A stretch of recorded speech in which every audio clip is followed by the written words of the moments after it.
from rest to motion, motion to rest. Change the position, change the shape and size of an object and direction of motion of the body, that we call force. Just like I want to discuss how it changes the shape and size of the body. When a rubber band is stretched, the shape and size of rubber band that will be deformed, that will be changed. Similarly, when a spring is stretched or compressed, the shape and size of the spring that will be changed. So, force is the external agency which changes or tries to change the state of the body from rest to motion, motion to rest, or position, shape and size and direction of moving body. Now I will discuss the types of force. This is for the entrance examination for higher studies. These are also important. I want to discuss all these things in very brief, so I do not consume your time. Gravitational force, electromagnetic force, nuclear force and weak force. So first of all, I am going to define all these types of forces. First of all, gravitational force. The force which comes into play between the two bodies of definite masses, that we call gravitational force. And the gravitational force is responsible for holding the matter in the planet, stars and galaxies. This is the reason that all the planets, stars and galaxies exist today. This is possible, and this has been made possible by the gravitational force. So the gravitational force is holding the matter in the planet, stars and galaxies. Now electromagnetic force. The force which is acting among all the charged particles is called electromagnetic force. That means यो यस्तो किसिमको force हो जुन कि charge particle को बीचमा लाग्छ. Charge particle भन्नाले तपाईहरु बुझ्नु भएको होला. र चार्ज पार्टिकलमा इलेक्ट्रोन, प्रोटोन, इलेक्ट्रोन र प्रोटोनलाई खास रूपमा लिइन्छ. र this electromagnetic force is responsible for holding electrons in an atom. यही इलेक्ट्रोमैग्नेटिक फोर्स हो जसले इलेक्ट्रोनलाई एटममा बाइन्ड गरेर राख्छ. र this is also responsible for holding atoms together. र एटम्सहरु जुन छ, एटम्स र एटम कम्बाइन गर्छ र मोलिक्युल बनाउँछ, त्यसमा पनि इलेक्ट्रोमैग्नेटिक फोर्सको ठूलो योगदान हुन्छ. र तेस्रो number nuclear force. The force acting between the nucleons together inside the nucleus of an atom, that we call nuclear force. अब यहाँ न्यूक्लियन्स को चर्चा गरे मैले डेफिनिसनमा. न्यूक्लियन्स भन्नाले खास गरेर प्रोटोन र न्यूट्रोनलाई बुझाउँछ जुन कि न्यूक्लियस भित्र हुन्छ. र यो प्रोटोन र प्रोटोनको बीचमा, न्यूट्रोन र न्यूट्रोनको बीचमा यो न्यूक्लियर फोर्स लाग्ने गर्छ. र चौथो किसिमको फोर्स छ weak force. The force which comes into play from the radioactive decay and beta decay. अब म तपाईहरुलाई यो टर्महरु बीटा डिके को बारेमा सम्झाउन गइरहेको छु.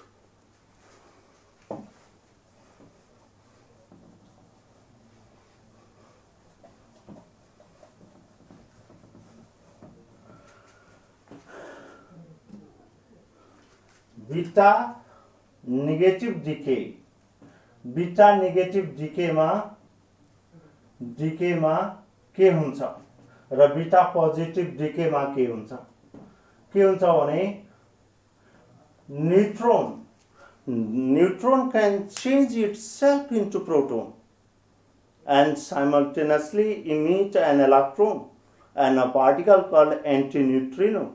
यसको मतलब तपाई यो नबुझ्नुस् कि न्यूट्रोन चाहिँ प्रोटोन इमिट गर्छ, प्रोटोनमा चेन्ज हुन्छ, इलेक्ट्रोन इमिट गर्छ र एन्टी न्यूट्रिनो इमिट गर्छ.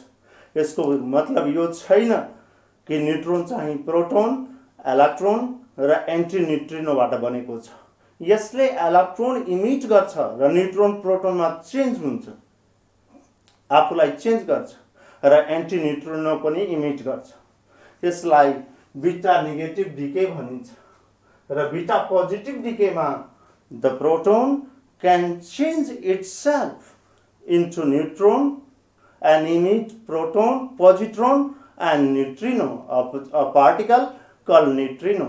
यसको मतलब हामीलाई यो पनि बुझ्नुपर्छ कि एउटा प्रोटोन न्यूट्रोनबाट होइन, पोजिट्रोनबाट होइन र न्यूट्रिनो पार्टिकलबाट बनेको होइन। यसले पोजिट्रोन इमिट गर्छ, जसले यस प्रोसेस यो डिकेको नाम हो बीटा पोजिटिभ डिके। अब सायद तपाईले बुझ्नु भएको होला। अब त्यसपछि वेभ फोर्सको चर्चा गरे। अब न्यूक्लियर फोर्स। न्यूक्लियर फोर्सले न्यूक्लियसलाई स्टेबल बनाउँछ। This force is responsible for the provision of stability of the nucleus of an atom. यसको लागि म तपाईलाई एउटा इक्जाम्पल दिँदैछु। पहिला सिम्बोलिक रिप्रेजेन्टेसनमा यो हिलियमलाई लेखे। यो हिलियममा दुईटा प्रोटोन, दुईटा न्यूट्रोन र दुईटा इलेक्ट्रोन छ। तपाईले सायद सुन्नुभएको होला या पढ्नु भएको होला कतै कि के हुन्छ भने यो हिलियम एटमबाट दुईटा इलेक्ट्रोनलाई हटाइन्छ आयनाइजेसन एनर्जीको मद्दतले वा आयनाइजेसन पोटेन्शियलको मद्दतले, अनि भ्यालेन्स सेलमा रहेका यो दुवै इलेक्ट्रोनलाई हटाइन्छ। तब के बचिहाल्छ? The bare nucleus of helium atom. र यो न्यूक्लियसभित्र, हिलियम एटमको न्यूक्लियसभित्र दुईटा प्रोटोन बच्यो र दुईटा न्यूट्रोन बच्यो। अब प्रोटोन र प्रोटोनको बीचमा रिपल्सन हुन्छ, and this repulsive force will try to break the nucleus. यसले न्यूक्लियसको स्टेबिलिटीमाथि प्रश्न खडा गर्छ र न्यूक्लियसलाई स्टेबल हुन दिन चाहँदैन। र त्यस्तो अवस्थामा न्यूट्रोन एउटा चार्जलेस पार्टिकल न्यूक्लियसभित्र हुन्छ, त्यो एउटा दर्शकको रूपमा हेरिरहन्छ। Neutrons will be silent spectators in this electromagnetic drama. यो विद्युतीय चुम्बकीय घटनामा न्यूट्रोनले केही गर्दैन, न्यूट्रोनले हेरिराखेको हुन्छ र प्रोटोनको बीचमा रिपल्सन हुनुको कारणले it will try to break the nucleus. यस्तो अवस्थामा जब न्यूक्लियस एक्जिस्ट गर्छ, यसको अर्थ हुन्छ कि तेस्रो force, the third kinds of force that is operating here, that is to different from the gravitational force and different from the electromagnetic force. यो third फोर्सलाई हामी nuclear force भन्छौँ र nuclear force it makes the nucleus stable. यसले न्यूक्लियसलाई stable बनाउँछ, न्यूक्लियसलाई stability प्रदान गर्छ। र यो फोर्स चाहिँ प्रोटोनको बीचमा, न्यूट्रोनको बीचमा अपरेट हुन्छ र यो खास गरेर this nuclear force becomes much more stronger when the distance between two protons is 10 to the power minus 15 meter. जब दुईटा प्रोटोनको बीचको दूरी 10 to the power minus 15 meter को रेन्जमा आउँछ, then the nuclear force becomes greater and bigger than Coulomb force. र Coulomb forceलाई overcome गरेर it makes the nucleus stable. र यसले न्यूक्लियसलाई स्टेबल बनाउँछ। अब त्यसपछि म चर्चा गर्दैछु इलेक्ट्रोम्याग्नेटिक फोर्सको। म तपाईहरुलाई बेसिक कन्सेप्टदेखि सुरु गरिरहेको छु। Matters are made up of molecules and molecules are made up of atoms. Atoms are made up of electron, proton and neutron. We know electrons are bound in an atom. This electromagnetic force is responsible for holding electrons in an atom. Electron जुन छ त्यो एटममा proton र electron बीचको electromagnetic फोर्सको कारणले त्यो बाँधिएको हुन्छ र एटम भित्र एक्जिस्ट गर्छ। त्यस्तै then atoms combine together to form molecules. यो पनि इलेक्ट्रोम्याग्नेटिक फोर्सकै कारणले हुन्छ। र अरू अवस्थाहरू पनि छन् जसमा इलेक्ट्रोम्याग्नेटिक फोर्स लाग्ने गर्छ। कल्पना गर्नुस् एउटा टेबल माथि किताब छ, there is a book lying on the table. त बुकले आफ्नो वेट अनुसारको फोर्स तलतिर लगाउँछ र टेबलले अपवर्ड फोर्स रिएक्सन फोर्स माथितिर लगाउँछ। तर यो दुवैको बीचमा इलेक्ट्रोम्याग्नेटिक फोर्स पनि लाग्छ, किनभने किताबको जति पोर्सन सर्फेस टेबलको कन्ट्याक्टमा छ र टेबलको जति सर्फेस किताबको कन्ट्याक्टमा छ त्यसको एटम र मोलिकुल बीचमा इलेक्ट्रोम्याग्नेटिक फोर्स लाग्छ। यस्तै अर्को उदाहरण पनि तपाईलाई म दिन सक्छु। Tension in the string or rope. घरको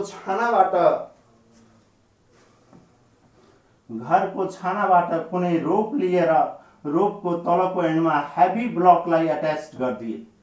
अब यहाँ टेन्सन टी माथितिर लागिरहेछ र वेट यो ब्लकको वेट mg तलतिर लागिरहेछ। यस्तो अवस्थामा यो lower end of the rope र surface in contact of that block, यो दुवैको रोप र ब्लकको दुवैको एटम्स र मोलिकुल्स जुन कन्ट्याक्टमा हुन्छ त्यसको बीचमा इलेक्ट्रोम्याग्नेटिक फोर्स लाग्छ। र अब फोर्स ड्यू टू स्प्रिङ, यो स्प्रिङको नर्मल स्टेट हो। यही स्प्रिङ जब तन्किन्छ भने ठुलो भइहाल्छ र यही स्प्रिङ जब कम्प्रेस्ड हुन्छ भने सानो भइहाल्छ। यसलाई यो फोर्सलाई तपाईं यसरी निकाल्न सक्नुहुन्छ, F K modulus x minus x हो। र यो चाहिँ स्ट्रेस्ड स्टेटमा वा कम्प्रेस्ड स्टेटमा स्प्रिङको लेन्थ हुन्छ र यो चाहिँ नर्मल लेन्थ हुन्छ जुन नर्मल स्टेटमा हुन्छ जब स्ट्रेच गरिएको हुँदैन र जब कम्प्रेस्ड गरिएको हुँदैन।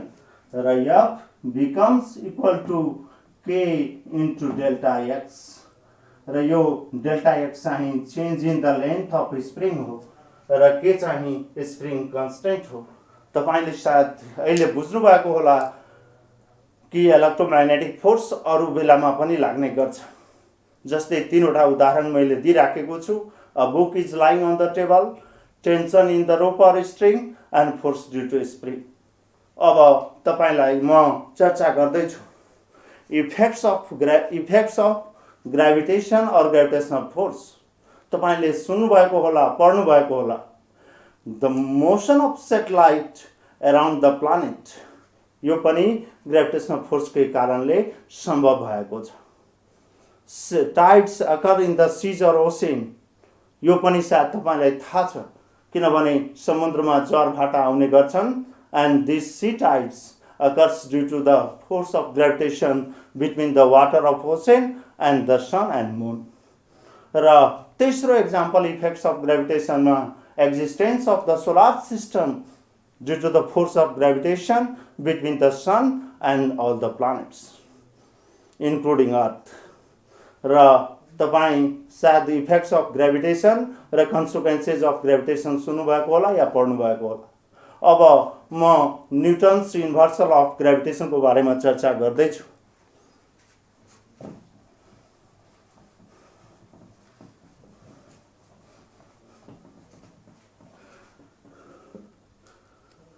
न्यूटन्स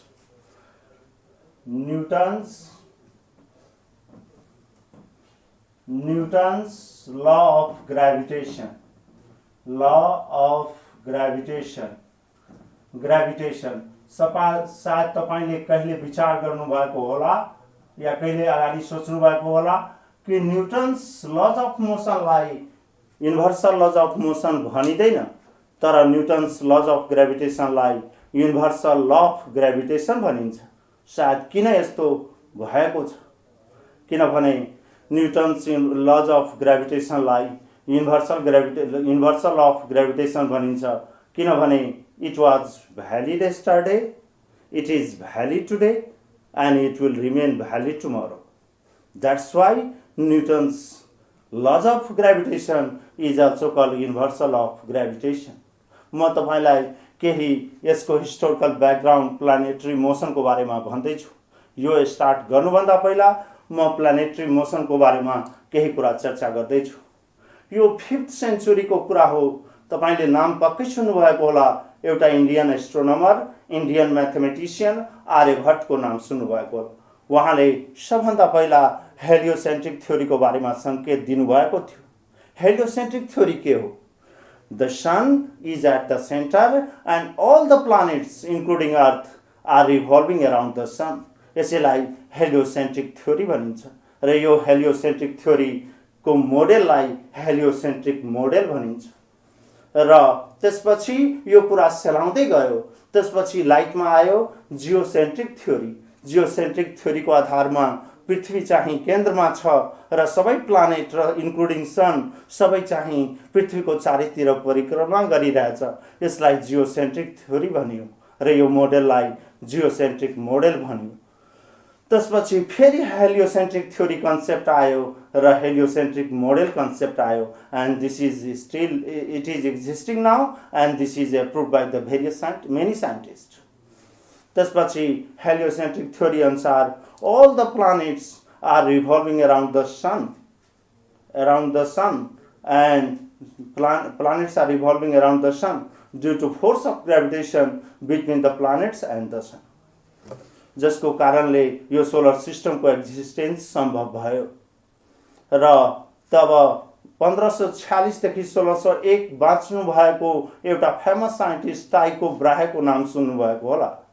उहाँले यो प्लानेटरी मोसनको अब्जर्भेसन गर्नुभयो। उहाँ अब्जर्भ गर्नुभयो लामो समयसम्म। त्यसपछि उहाँका शिष्य र एउटा जसलाई चेला भन्नुहुन्छ केप्लर साहबको नाम सुन्नुभएको होला। उहाँले उहाँको टाइको ब्राहेजीको शिष्यको रूपमा केप्लर साहब हुनुहुन्थ्यो। उहाँले लज अफ प्लानेटरी मोसन दिनुभयो। अब म न्युटन्स लज अफ ग्राभिटेसन त्यसको बारेमा चर्चा गर्न गइरहेको छु। यसको स्टेटमेन्ट के छ? पहिला स्टेटमेन्टलाई राम्ररी बुझ्नुस्। न्युटन्स ल अफ ग्राभिटेसनको स्टेटमेन्टलाई राम्ररी बुझ्नुस्। The force of attraction acting between only two material particle is directly proportional to the product of their masses and inversely proportional to the square of the distance between their centre to centre and the force is acting along the line joining these two body from their center to center. अब म यसको डिराइभेसन तर्फ जाँदैछु। दुईटा object छ। यसको मास m1 छ र अर्को अब्जेक्ट यसको मास m2 छ र यो दुवैको सेन्टरदेखि सेन्टर बीचको दूरी d छ। यस्तो अवस्थामा यो दुवैमा जुन फोर्स लाग्छ न्युटन्स लज अफ ग्राभिटेसनको स्टेटमेन्ट अनुसार this gravitational force is directly proportional to the product of their masses. यो इक्वेसन फर्स्ट भइहाल्यो र दोस्रो equation force of gravitation is inversely proportional to the square of the distance between their center. यो दोस्रो equation भइहाल्यो। यो दुवै इक्वेसनलाई combine गर्दाखेरि F proportional m1 into m2 by d square हुन्छ र यो प्रोपोर्सनालिटी साइनलाई चेन्ज गर्नको लागि हामीलाई प्रोपोर्सनालिटी कन्स्टेन्ट लिनुपर्छ र F equal to g m1 m2 by d square हुन्छ र यो g लाई युनिभर्सल ग्रेभिटेसनल कन्स्टेन्ट भनिन्छ र यसको भ्यालु तपाईको 6.67 into 10 to the power minus 11 newton into metre square per KG square को बराबर हुन्छ र यसको भ्यालु सिजिएस सिस्टममा 6.67 into 10 to the power minus 8 9 centimetre square per gram square हुन्छ। अब म तपाईलाई यो युनिभर्सल ग्रेभिटेसन कन्स्टेन्ट को प्रोपर्टिज को बारेमा भन्न गइरहेको छु।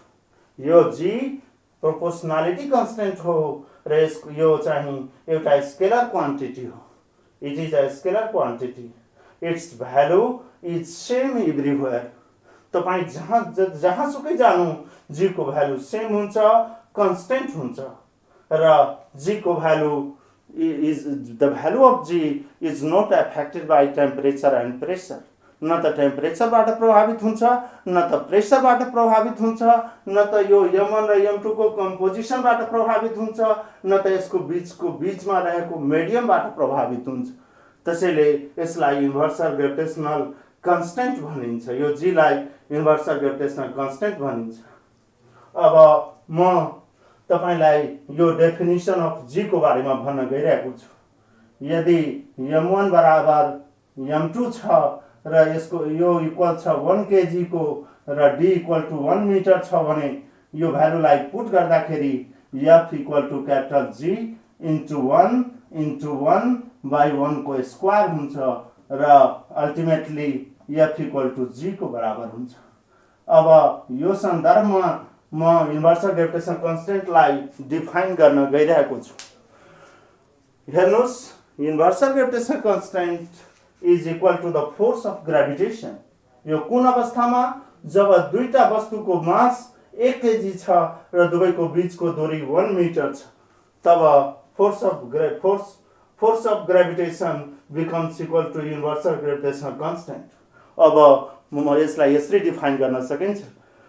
Force universal gravitational constant may be defined as the force of gravitation acting between two masses having 1 kg, having value 1 kg and separated by unit distance, that is 1 meter distance from each other। अब केही special केसहरुको म चर्चा गर्न गइरहेको छु।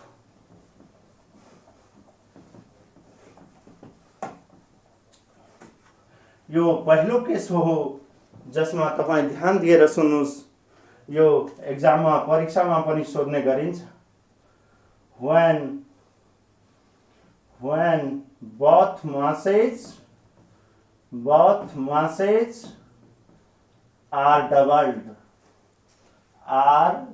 doubled and keeping their distance constant, keeping their distance constant। यो कन्डिसनमा हेर्नुस् constant। यहाँ यो m1 छ र यो यसको मास m1 छ। यहाँ सुरुको अवस्थामा यसको मास m2 छ र दुवैको बीचको दूरी d छ, सेन्टरदेखि सेन्टरसम्म। अब यसको मासलाई डबल गरियो। अब यसको मास 2m1 र यसको मास 2m2 र दुवै बीचको दूरी सेमै रह्यो, कन्स्टेन्ट रह्यो। अब यसको बीचमा फोर्स जुन छ हेर्नुस्, F2 इक्वल टु, यहाँ यो कन्डिसनमा F2 लागिरहेछ, यो कन्डिसनमा F1 लागिरहेछ। त F2 equal to G m1 dash into m2 dash by d को स्क्वायर।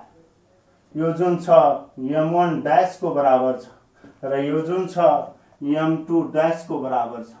किनभने सवालमै सोधिएको छ both masses are doubled। जब हामी मासलाई डबल गर्छौं, डबल गर्दाखेरि 2m1 into 2m2 by d को स्क्वायर र यो अवस्थामा F2 equal to 4g m1 m2 by d को स्क्वायर हुन्छ।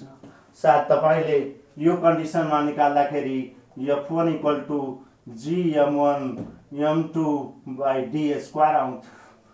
अब यसको भ्यालु यहाँ पुट गर्नुस्। F2 equal to 4 into F1। जब मासलाई डबल गरिन्छ र डिस्टेन्सलाई सेम राखिन्छ, कन्स्टेन्ट राखिन्छ, त्यस्तो अवस्थामा पछाडी force will be equal to 4 times of the previous force of gravitation between the two bodies। जब मासलाई डबल गर्दाखेरि, इन्डिभिजुअल दुवै मासलाई डबल गर्दाखेरि प्रिभियस फोर्स अफ ग्रेभिटेसन को 4 गुना नयाँ फोर्स हुन्छ। अब यसको दोस्रो कन्डिसन,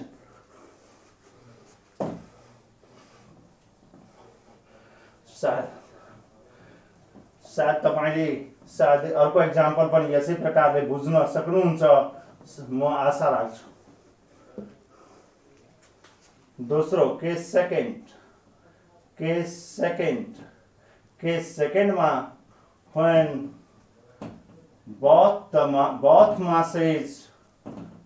masses are traveled, 3 गुना गरियो, traveled and keeping the distance constant,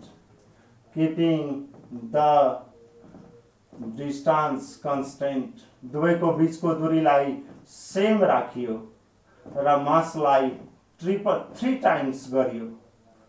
अब हेर्नुस् यो पिक्चरबाट डायग्रामबाट यो m1 फोर्स, यो अर्को बडी, यसको मास m2 र दुवैको सेन्टर बीचको दूरी d छ।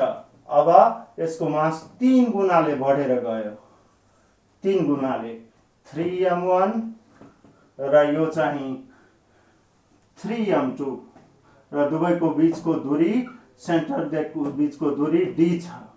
यस्तो अवस्थामा f1 निकाल्दाखेरि f1 equal to g m1 m2 by d को स्क्वायर र यो चाहिँ m1 डैश को बराबर छ र यो चाहिँ m2 डैश को बराबर छ। यस्तो अवस्थामा f2 equal to g m1 dash into m2 dash by d square र g into 3m1 into 3m2 by d को स्क्वायर र यो 9g m1 m2 by d square हुन्छ। अब सायद f1 equal to g m1 m2 by d square सायद पढ्नु भएको होला। अब यो बराबर हुन्छ 9 into f1 और f2 equal to 9 times the previous value of force of gravitation. यस प्रकारले तपाई घरमा पनि अर्को सवाल बनाउन सक्नुहुन्छ। जस्तै when both the masses are quadrupled and keeping the distance constant, what will be the value of second force of later force of gravitation and the previous force of gravitation?